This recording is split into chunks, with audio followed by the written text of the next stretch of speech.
पिळल्या जात आहे। आज तुम्ही बघत आहात की चांगल्या प्रकारचे भाव असूनही आज मला सांगा, भाव असून आजही टरबूजाला सेटिंग जशी पाहिजे तशी मिळत नाही। पण ज्यावेळेस भाव असतो त्यावेळेस सेटिंग ही भरपूर होते।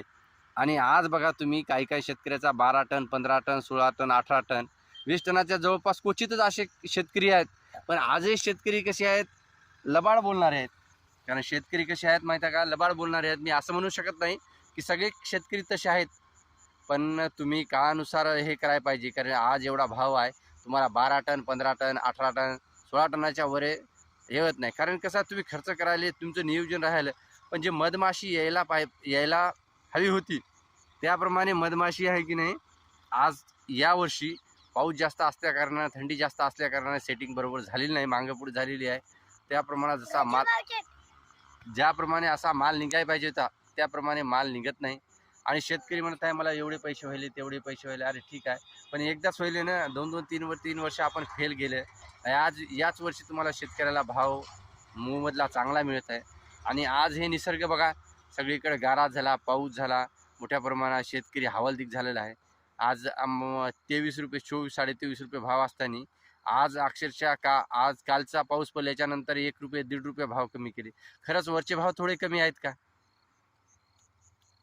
या गोष्टीकडे शेतकऱ्यांनी लक्ष दिलं पाहिजे। शेतकऱ्याने 1.5 किलोपासून कटिंग ठेवली पाहिजे। व्यापारी काय हो, व्यापारीचे जेवढी काही त्याला पर्सेंटेज आहे त्याचं ठरलेलं आहे। पण शेतकऱ्याचं काय ठरलं, शेतकऱ्याची पाकिट थोडी कमी व्हायली, शेतकऱ्याची मेहनत थोडी कमी व्हायली, शेतकऱ्याला लागणारा खर्च थोडा कमी व्हायला, दिवसेंदिवस मजुरी वाढायली, खर्च वाढायला, पण त्यातून मोबदला जे मिळायला पाहिजे ते मिळत नाही ना। आज अक्षरशः हवालदिल झाला। आज अक्षरशः मी 2 दिवस झाले, अक्षरशः तुम्हाला सांगू का, शेतात येऊन कोणत्याच प्रकारचं पाणी वगैरे सोडलं ना। आज थोडंसं वातावरण वाटलं म्हणून मी आज शेतात निवांत बसलो। खरंच बा, आपण तरी कोणत्या तरी गोष्टीचा विचार करायला पाहिजे। करावं काय, पारंपरिक शेती करून काय, पारंपरिक शेती करून काय फायदा? गहू तूर हरभरा ज्वारी याच्यातून काय मिळणार आहे? आणि खरंच याच्यातून आज तुम्हाला सांगा तटपुंजी भाव नाही। आणि एवढ्या याच्यातून आपल्या लेकराच्या शिक्षणाच्या गरजा, आपलं घर प्रपंच सर्व गोष्टी जर चालवतो म्हणलो तर हे गोष्टी खरंच या शेतीतून साध्य होणार आहेत का? करावं तरी काय? फक्त शेतकऱ्याजवळ हिंमत आहे आणि त्या हिमतीच्या जोरावरच आज शेतकरी उभा आहे।